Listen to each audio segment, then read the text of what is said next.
This is the story of Riley and her emotions. You can read along with me in your book. You will know it is time to turn the page when you hear this sound. Let's begin now. When baby Riley opened her eyes for the first time, joy was there. Joy was an emotion that lived inside Riley's mind. She worked at headquarters, where it was her job to help Riley feel happy. Joy watched as Riley's parents gazed at their new daughter. Aren't you a little bundle of joy?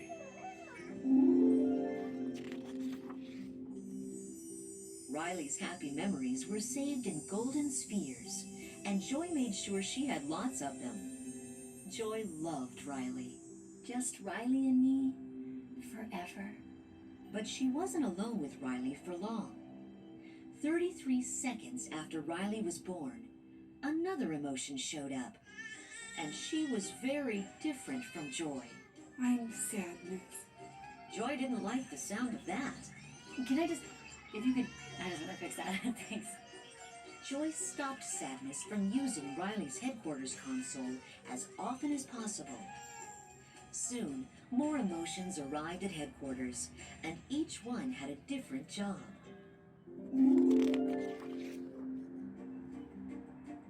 Fear was in charge of safety. If Riley encountered something dangerous, like a loose power cord or a big dog, he took control. Easy, huh? Oh, we're good. We're good. Disgust's good taste kept Riley from being poisoned. That is not brightly colored or shaped like a dinosaur. Hold on, guys. It's broccoli! Anger stepped in whenever things were unfair. Wait, did he just say we couldn't have dessert? And sadness made Riley sad. Joy understood why the others were important, but why did Riley need sadness? Riley's memories were all saved in different colored spheres, each matching an emotion. Joy was proud that most of the memories were golden. Another perfect day! But when Riley's family moved from Minnesota to San Francisco, everything changed.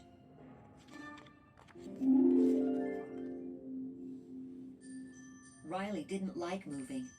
She missed all her friends. Inside headquarters, Sadness kept touching happy memories of Riley's old home and turning them blue. Something's wrong with me. It's like I'm having a breakdown. Joy tried to keep Sadness out of the way. This is the circle of sadness. Your job is to make sure that all the sadness stays inside of it. On her first day at her new school, Riley introduced herself in class. Everything's different now, since we moved. While thinking about her old home, Riley started crying in front of everyone. Then, for the first time ever, a blue core memory was formed. Core memories powered Riley's personality by creating islands in her mind devoted to her favorite things, like Honesty Island and Goofball Island. The islands of personality made her who she was. Riley's original 5 core memories were all a joyful yellow.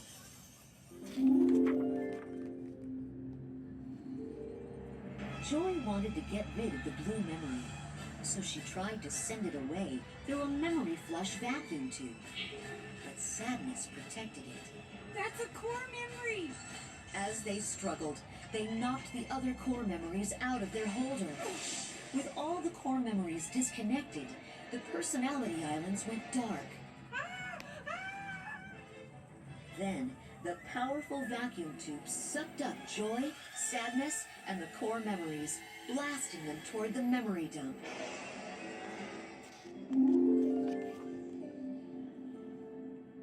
But on the way, the tube cracked open. Joy and sadness fell to the ground. Joy looked at the lifeless islands in the distance and knew she had to return the core memories to headquarters. I'm coming, Riley. If she made it across the bridge to Goofball Island, she could walk back to headquarters. But without any core memories in place, Goofball Island began to fall apart.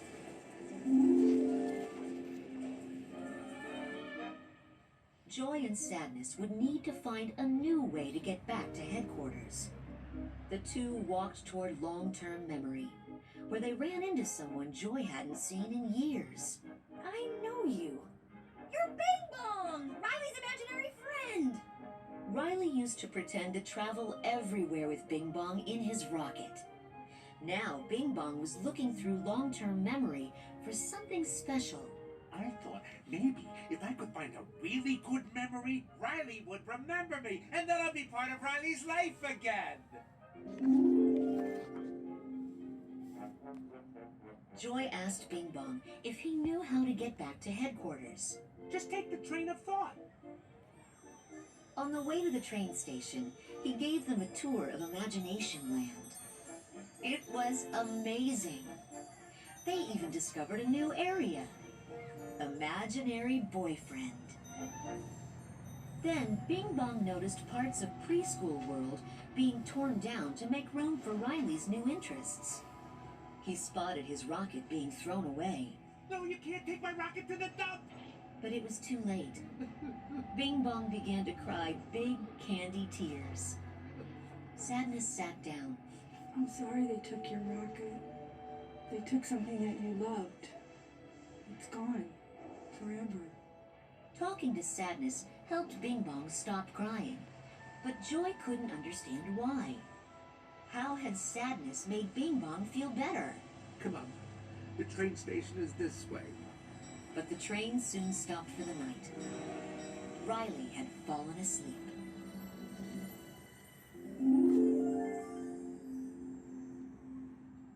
Hoping they could wake her up, they headed to Dream Productions, where Riley's dreams were made.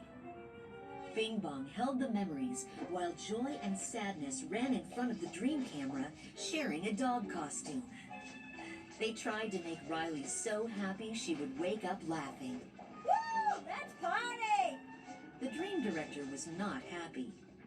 She called security.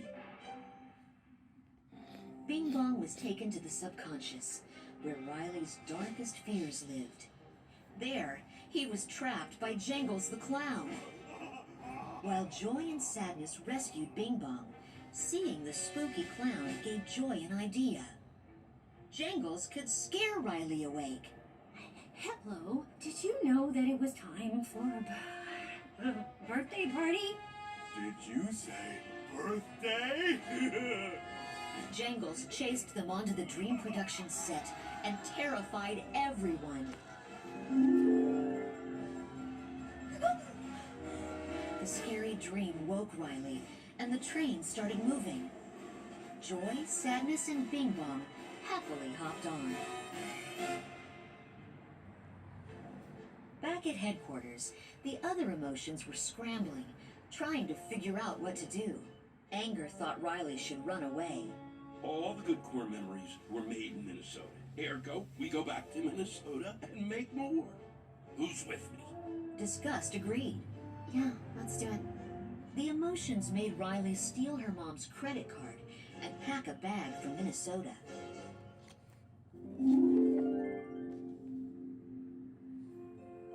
On the train, Sadness and Joy discussed their favorite memory. They both loved the day Riley's hockey team and parents had shown up to cheer for her after a hard day. But Sadness liked the sad part. It was the day the Prairie Dogs lost the big playoff game. Riley missed the winning shot. She felt awful. She wanted to quit. Joy didn't understand her. Why like the sad stuff? Then Honesty Island started to break apart, causing the train to skid off the tracks. They leapt from the train just before it plunged into the memory dump far below. They ran toward a bridge to the last standing island, Family Island.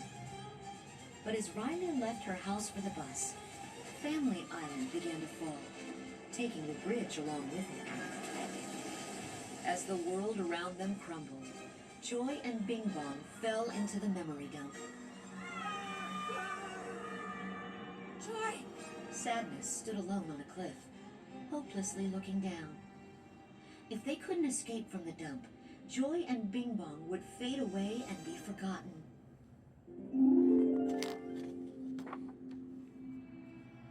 For the first time, Joy felt like giving up. She looked at Riley's memories, remembering the good times. She watched the one that she and Sadness liked. Mom and Dad, the team, they came to help because of Sadness. Joy finally understood how important Sadness was. By not letting Riley feel sad, Joy was keeping her from feeling happy, too. We have to get back up there. Joy had an idea. They could use Bing Bong's trashed rocket to fly themselves out of the dump. They tried and tried, but each time the rocket fell short. Together, two of them were too heavy. Bing Bong knew what he had to do. Without Joy noticing, Bing Bong hopped out of the rocket. It worked. Woo! Bing Bong! We did it! Bing Bong? Bing Bong looked up at Joy, laughing and dancing. You made it! Go! Go save Riley! He waved goodbye as he disappeared.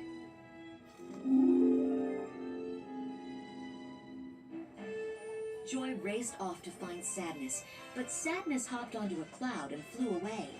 I'll only make everything worse! Sadness thought Riley would be better off without her. Come back! Using the imaginary boyfriend generator, Joy created a tower of boyfriends and stood on top. The boyfriends launched her onto a trampoline, and she bounced up, catching Sadness in the air. Gotcha! Joy and Sadness kept flying toward headquarters and landed against the window. The other emotions tried to let them in, but the window wouldn't open. Disgust had an idea. She made fun of Anger until he got so mad his head was on fire.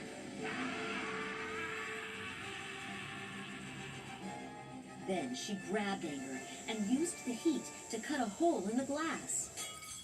Finally, Joy and Sadness climbed through.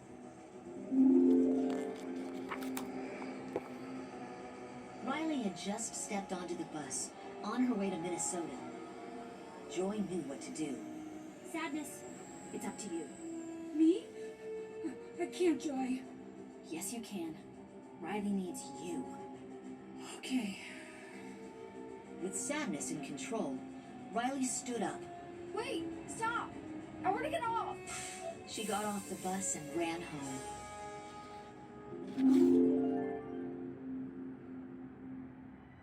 Sadness continued to help as Riley talked to her parents. I know you don't want me to, but I miss home. I miss Minnesota. Letting Riley finally express her sadness was the only way she would feel better again. Her parents understood. We're not mad. You know what? I miss Minnesota too. As the family hugged, Joy and Sadness smiled at each other. They knew now that the best way to help Riley was side by side. From now on, all the emotions would work together as a team.